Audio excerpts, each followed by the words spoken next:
Først så starter vi med en tegning heroppe, som viser en eksponentiel funktion.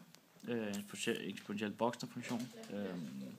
Så vi starter med at have punktet, som hedder, eller siden som hedder y1, hvor vi skal lave punktet mellem y1 og x1, som er her. Hvor vi så skal lave 7 dobbeltkonstant, så vi dobler den 7 gange.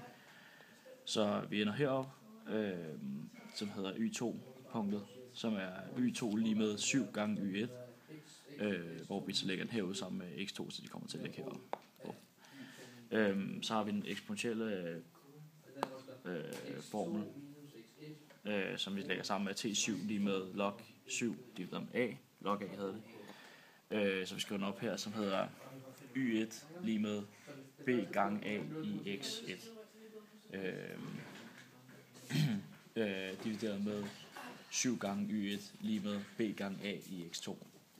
Så altså y1 går ud med hinanden, og b går ud med hinanden. Så der kommer til at stå 7 lige med a i x2, divideret med a i x1. Så skal vi lige potensreglen, som hedder a i p'ene, divideret med a i r, som så er lige med a i p minus r.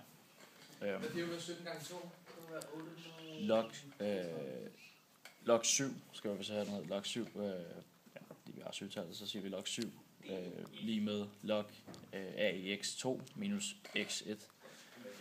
Og så husker vi logregnereglen, som hedder log a i x1 lige med x gange log a.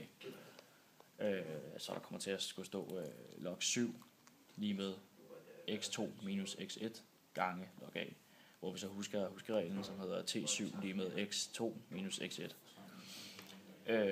Så samtidig så kommer der til at stå herover log 7 divideret med log a, eller lige med t7 gange log a divideret med log a.